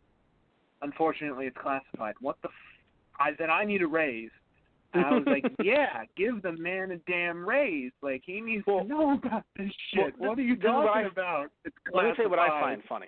No, let me tell you what I find funny about it, right? We banned time travel. Yeah, well, is it banned by, like, a bullet in the head? Because this fucker still has time travel. Like, what do you mean it's banned? Right, exactly. I figured banned, MIB would have been, like, at this dude's doorstep saying, so we're taking your tech. But it's mine, so we're taking your tech. Also, we kind of buried the lead here. We're also taking you. Get in, right? You now work for us. What do you mean? No, I'd put him in a cell. It's a great paying job, but you will be at our headquarters forever. No, I'd put him in a cell. Maybe not next to his dad, because I mean they just make more time travel tech. Yeah. But like I'd put him in a cell. Like, why does he still have this?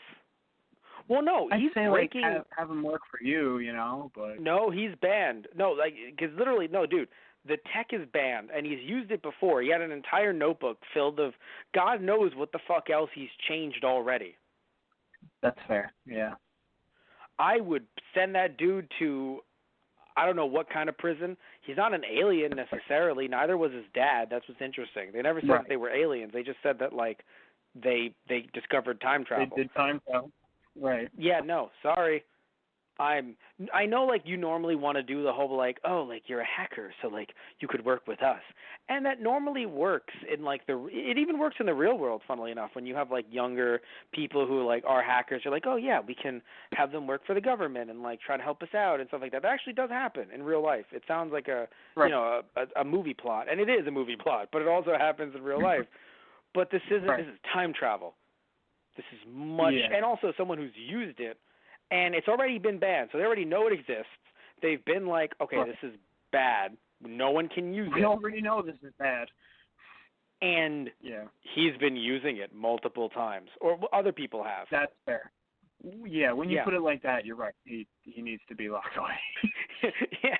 So it's just, but again, I get it. We need a plot. I get it. It needs to happen somehow. But really, MIB doesn't know. Another thing, speaking of stuff that MIB and not knowing. I know we have to have some kind of suspension of disbelief, and I'm going to come off like a huge asshole, but I'm ready to take that burden on. It's 2012. Not one person with a fucking smartphone knows what the fuck is going on.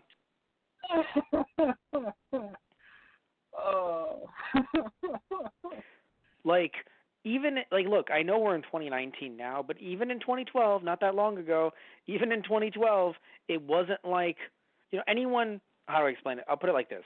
In the 90s and the 2000s, people were, like, laughing at some people online who were like, oh, conspiracy theories. Oh, how silly. How funny you are. You're so strange and odd. By 2012, conspiracies were mainstream. So the Men in Black would be followed constantly. And I get it. I know there has to be some suspension of disbelief.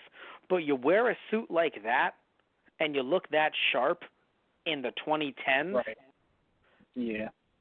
people are going to be questioning why you look that sharp. People are going to take notice, Yes. Now, I'm not saying nobody wears suits in New York. That's silly.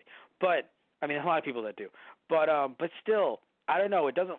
You just look at the suit, and it's not like a Wall Street suit. It's not like a I'm going to do some business suit. It's you're investigating some shady shit suit. Yeah. And then you put on the glasses. Oh, Jesus fucking Christ. Right. Like, I'm just saying. I know we have to have some kind of suspension of disbelief, but I think the biggest hindrance to this movie was the fact that it was released in 2012. I know that some of the CG couldn't have been done if it was released in the mid to late 2000s, but I think that if it was narratively, it all would have made sense. And I don't know how International covers this at all. I don't know how they deal with it and stuff like that. To be fair, if they don't either, then I'll just have to assume that they have to work with that suspension of disbelief just to make the movie work. Right. But yeah, no, it's just rough because even horror movies, dude, suffer from that now. Like every horror movie now has to have a scene where someone pulls out a cell phone and goes, "Damn it, no service," because why the fuck would you have to explain that away? Right. Yeah, like if you and I were in the woods and we heard something rumbling and it didn't sound like an animal, Yeah. we would immediately take out something to be like, what the fuck is going on here? We got to call camp. We got to call someone at camp, something. You know, in the 80s, no one would have been like, I'm going to pull out my giant cell phone. Fuck, you could probably beat Jason over the head with that fucking cell phone. Right? Right? You have a knife. I have a giant 80s cell phone. Guess who wins, motherfucker? Yeah, right. So yeah, just call your mom now. So yeah, you know, you have to explain all that stuff away now because you know, the times are changing. But it's just interesting that this MIB movie was like, no, nothing has changed. Why have things changed? Right. Nothing's changed. And it's like, I know we didn't spend much time in the 2000s, but it's like things have changed, guys. Yeah, right. You can't just go around doing this alien shit. Yeah. And just be like, oh, don't worry, I'm just going to neuralize all of you. Really? No one? I'm not saying that it's funny. I'm not saying none of that could have happened in the 90s or 2000s Which the with Men in Black. scenes are still hilarious. Well, again, Will Smith sells that fucking brilliantly. I mean, goddamn. The one with, this is what happens when you flush your kids' Goldfish down fish the toilet. Yeah, I love that was one too. one. But what was the first one? The first one had me dying, and I, for some reason, can't remember it. Oh, yeah, I can't remember it now either. That's funny. Either way, what was your neuralizer joke? We both can't remember. As we're wrapping it up, God damn it, that's fucking good comedy. As we're wrapping this up, tell me what your favorite part of the movie was, Tristan.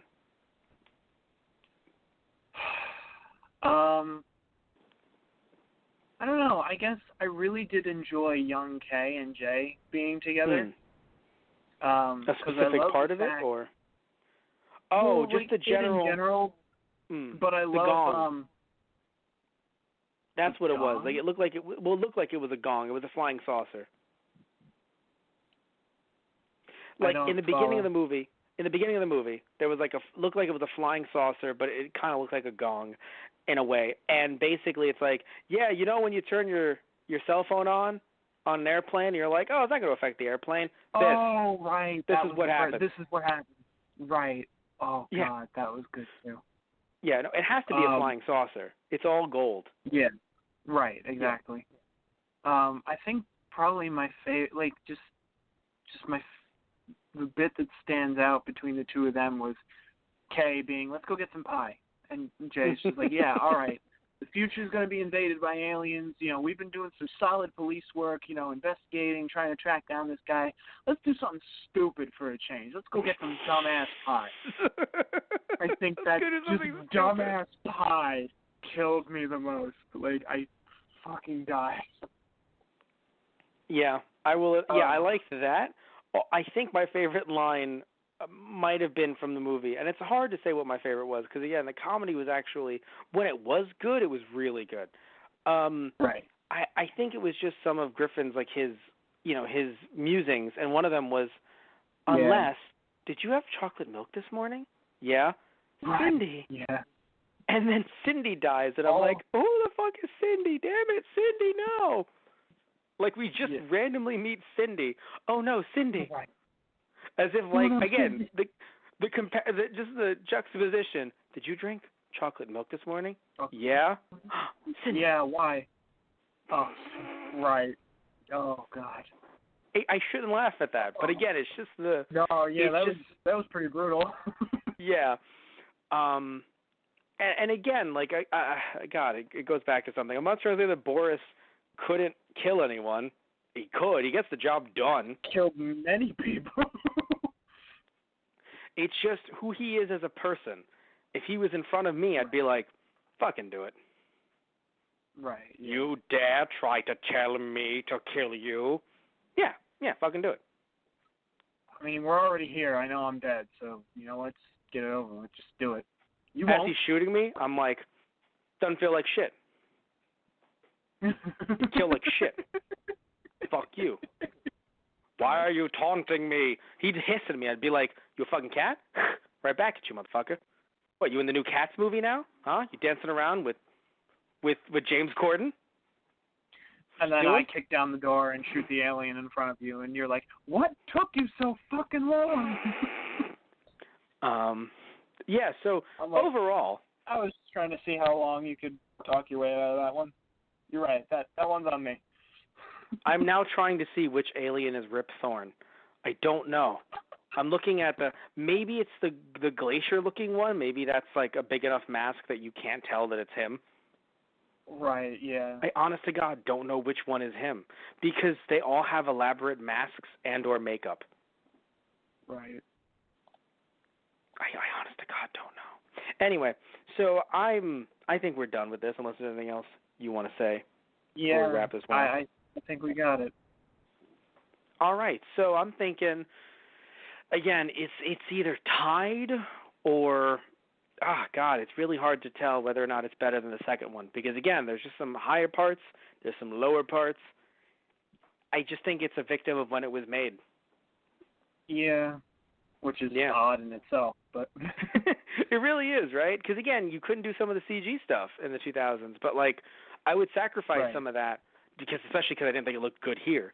I would sacrifice some of that over some of the jokes that I know they're going to be in there anyway, but would have seemed dated because, yeah, at the time some of these jokes were shitty, but that's what they said, versus 2012, where it's just like, it's too fucking late.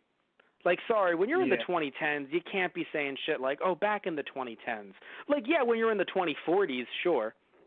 You know, like in the future, we're definitely going to be saying, oh, God, you know, it's 2025 right now. Back in the 2010s, right, or it's 2032, back in the 2010s, that'll make sense, right?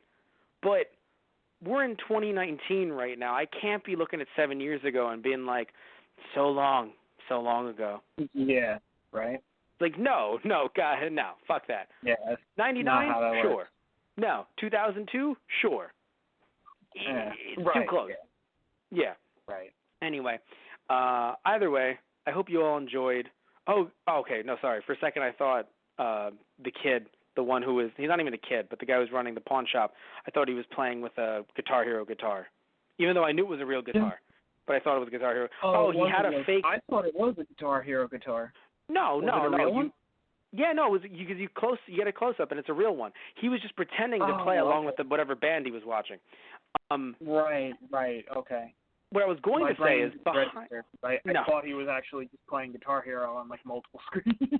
No, here's what'll freak you out. Behind him, in the little glass, there was actually a fake N64 game, like one of those like 101 games that I have. The ones that I have that like look like N64 controllers, but they're not. But this one, I've actually seen this one online. So he actually had a fake one in there, like in its box next to some other controller things. You could tell it's like right next to him on the bottom right-hand side. Anyway, that's your weird gaming trivia for the podcast. It's one of those fake ones from like, I don't know if it was Chinese or Russian, but yeah, it's one of the fake ones. Either way, so love you all. Take care. Thank you for tuning in to another episode of Friday Night Movies where Tristan and I talked about Men in Black 3. This is not being recorded separately. I just changed my tone of voice. Tristan is still here with me. Hi, Tristan. And Hi.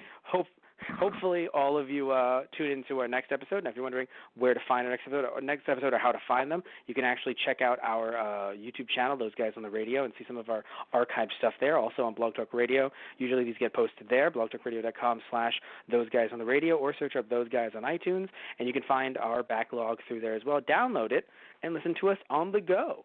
Also would like to mention as well that you can get all of our stuff. You can see all of our stuff being posted on our Facebook, facebook.com/Those Guys on the Radio, our Twitter, which is @ThoseGuysRadio, and our Instagram, which is Instagram is funny. Our main website, our Instagram is not as active anymore, but our main website, which is tgproduction.net.